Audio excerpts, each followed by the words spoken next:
Hello,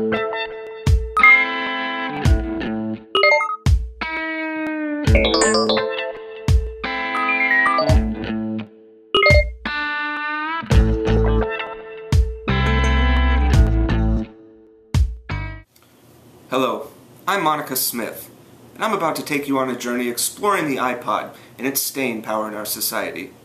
Throughout this documentary, I will be asking people to let me into their iPod in hopes that it lets me into their mind, body, and soul so that we can gain a better understanding of the 21st century. But first, we're going to need some history. The digital music player was first developed by the military to help translate the Navajo code talkers. After the Germans attacked Pearl Harbor, the digital music player was crucial in secretly transmitting directives from General Lee to the Blue Angels. The digital music player was taken out of service after the incident at Papoose Lake, south of Area 51. The digital music player was stored in a closet at the Pentagon until Steve Jobs bought the digital music player at a Pentagon yard sale in the late 90s. It is unclear what kind of voodoo Santeria witchcraft Steve Jobs used to produce the iPod. Follow me as I take to the streets, talking to the young people, examining what is so appealing about this iPod.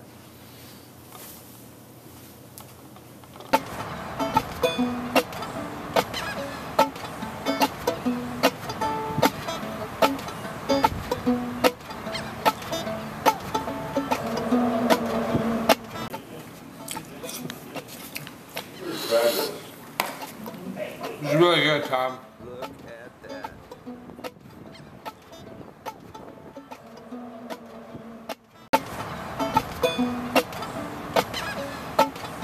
Do you own an iPod? Yes, I do. Yeah, I do. Yes. Yes. Evan, you don't have an iPod, do you? No.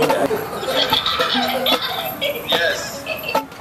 Is there anything on your iPod that's kind of for your ears only, you know, like your dirty little secret, or maybe something that you just wouldn't feel comfortable playing around all your friends? Can I have this dance with Amy Grant and Anne Murray?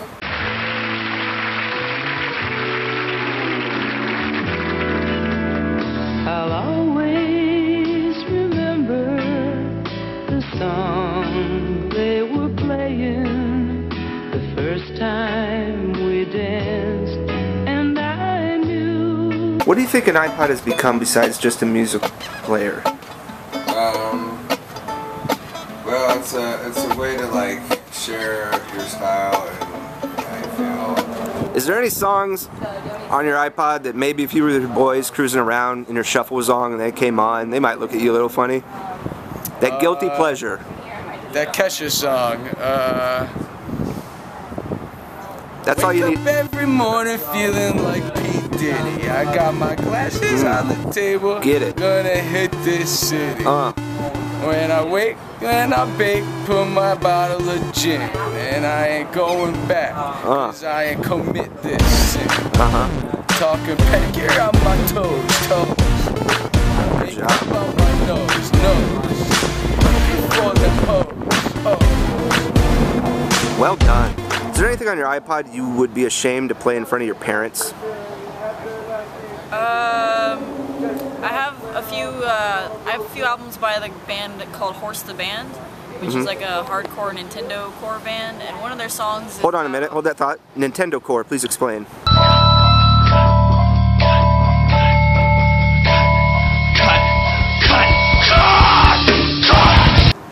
And what does an iPod become these days? Beyond just a source of music, what is it? almost like I wouldn't go as far as like a journal or a diary, but it does like show like who a person is by what kind of music they listen to. Okay. What do you think an iPod has become besides just a digital music player? What have they been? That's all they are to me. Okay, thanks. Bye. I remember it's like I was in the airport before I got an iPod. Around me had iPods on, and I got my backpack out and pulled out my CD case and kind of slapped it down and like scrolled through my pages on my, and then got out my Discman and like took out a CD and put it in, and I just felt like really left behind and outdated. On my iPhone, I can when I hear a song I really like, I can Shazam it, and then I could just buy it right away on my iTunes on my phone. Wise words from a big man on a little pink couch. Could I ask you a few questions? Huh? What? Just gonna ask you a few questions. What'd you say? I was just gonna ask you a few questions if you had a minute. Sure. Do you have any Apple products? No. No. Do you have an iPod? I'm not a vegetarian. Okay. Okay? If you were to get an iPod, how do you think it would affect your life positively or negatively? It's a damn good question. I think there's a karma that's generated through the iPod that has kind of taken me on a path of can you hold for just a second here? No problem. Hello. I'm doing this interview. I'll have to call you back, okay? Thank you. James, can we hurry up with this because I got some emails and stuff I need to get done. And I think we're good. Thank you very much. Do you have an iPod? No. Why? Because I have a wife and a child at home, and my son requires milk and food daily and diapers, and my wife is a money-grubbing whore. Kill and eat the heart of it. What is your feeling about Apple products? Hate them. Why? Because fuck Apple. What is it about Apple products that people are drawn to that you don't necessarily see eye to eye with? Because they sell minor upgrades at high markups, and it's bullshit.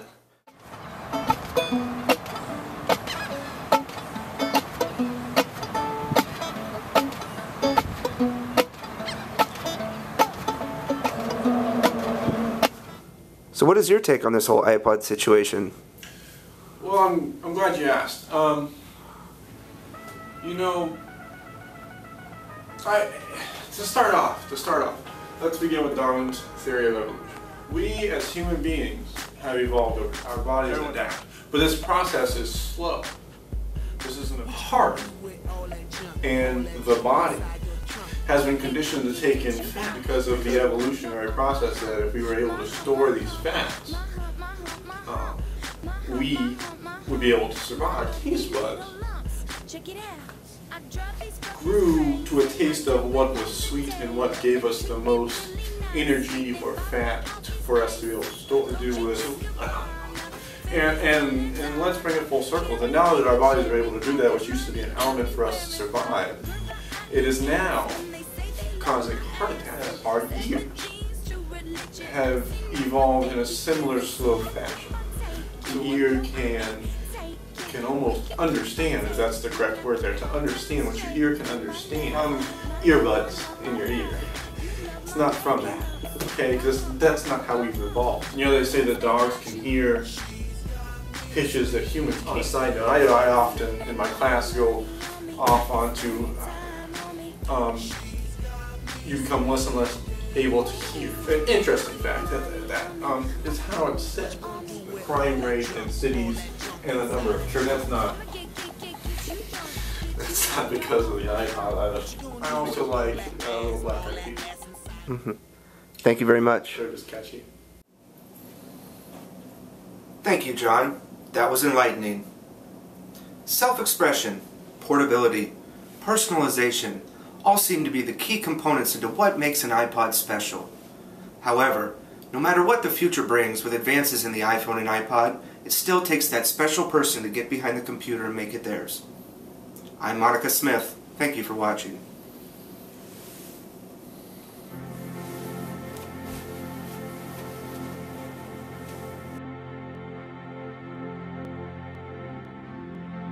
It's been 7 hours and 50 days